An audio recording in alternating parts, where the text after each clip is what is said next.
Hello everyone, আসসালামু আলাইকুম। প্রিয় ভিউয়ার্স, আপু এবং ভাইয়ারা, আপনারা সবাই কেমন আছেন? আলহামদুলিল্লাহ, আপনাদের আমিও ভালো আছি। আমার ভিডিও যদি আপনাদের ভালো লেগে থাকে তাহলে লাইক দিয়ে দেখা শুরু করবেন, আর যদি ভালো না লাগে তাহলে স্কিপ করে চলে যাবেন। আমি এইখানে আমার কাস্টমারের আমার সাইড পাড়া সেলাই করতে করতে আপনাদের সাথে একটু কথা বলবো। আসলে মানুষ ধৈর্য সহকারে কাজে লেগে থাকলে কাজ কখনো মানুষকে নিরাশ করে না। আমরা সব সময় নিজের কাজকে নিজে ভালোবেসে করে যেতে হবে, তাহলে ইনশাআল্লাহ আমরা একদিন অনেক দূরে এগিয়ে যেতে পারবো। পরিশ্রম কখনো বিফলে যায় না। আমরা নারীরা সংসারের পাশাপাশি যদি যে সময়টা পাই ওই সময়টায় বসে বসে না থেকে কাজ করে অনেক টাকা ইনকাম করা যায়। কারণ নিজে যদি সেলাই জানে বা কিছু হাতের কাজ জানে, এগুলো করলে আমরা যে সেলাইয়ের কাজটা করি বা হাতের কাজটা করি, কাজের মজুরি দিয়ে মাস শেষে 5-6 হাজার টাকা বা 4-5 হাজার টাকা অনায়াসে ইনকাম করা যায়। এই টাকাগুলো দিয়ে আমরা নিজেদের ছোট ছোট ইচ্ছাগুলো পূরণ করতে পারি।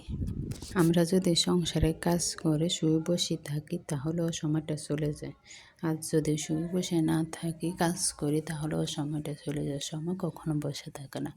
আমরা যদি সময়কে মূল্য দিতে পারি তাহলে সময় আমাদেরকে অনেক কিছু দেবে। সময় কখনো কারোর জন্য অপেক্ষা করে না। এটা রিপিট কাস্টমারের জামা অর্ডার ছিল। আসলে রিপিট কাস্টমার পাওয়াটা ভাগ্যের ব্যাপার। কাস্টমারকে যদি আমরা খুশি করতে পারি তাহলে কাস্টমার অনায়াসে আমাদের কাছে আসবে আর বাইরে যাবে না। রিপিট কাস্টমার থেকে আপনারা পরিচিতি বাড়াতে পারেন, কারণ ওদের যদি সেলাই করা এগুলো ভালো লাগে থাকে তাহলে মজুরি যদি একটু কম নেন, তারা যদি পছন্দ করে তাহলে তারা বাইরে আশেপাশে পরিচিতদেরকে বললে তারা নিয়ে আসবে। এতে করে আপনারও সেলাইয়ের অনেক অর্ডারে আসবে আর কাস্টমারও অনেক খুশি হবে। রিপিট কাস্টমার পেতে হলে আপনাকে সেলাইটা ভালো করে দিতে হবে এবং কাস্টমারকে খুশি করতে হবে। আপনি যদি জামার মধ্যে একটু লেস লাগাই দেন বা একটু পাইপিং লাগাই দেন, না হলে একটু পুঁতি লাগাই দেন, কাস্টমার অনেক খুশি হয়ে যায়। আপনি যদি একজন কাস্টমারকে খুশি করতে পারেন তাহলে একজন থেকে আরও অনেক কাস্টমার আসতে পারে, কারণ একজনে আশেপাশে ওদেরকে বললে ওরা নিয়ে আসবে, তাতে আপনার অনেক কাস্টমার হবে। আপনাদের সাথে কথা বলতে বলতে আমার জামার এক পাশটা সেলাই করা শেষ হয়ে গেছে, এখন আরেক পাশটা সেলাই করতেছি।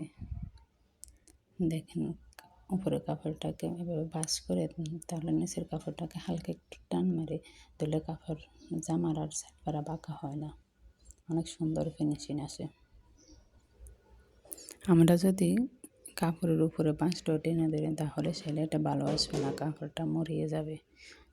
উপরের কাপড়টা না টেনে নিচের কাপড়টা হালকা হাতে টেনে সেলাই করলে ফিনিশিংটাও আরও ভালো আসে।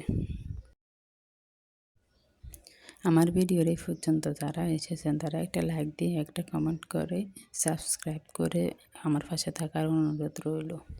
বাইরের আওয়াজগুলোর জন্য আমি দুঃখিত। আসলে আমার এখানে বাইরে এত বেশি আওয়াজ থাকে, সবসময় ভয়েস দিতে অনেক কষ্ট হয়ে যায়।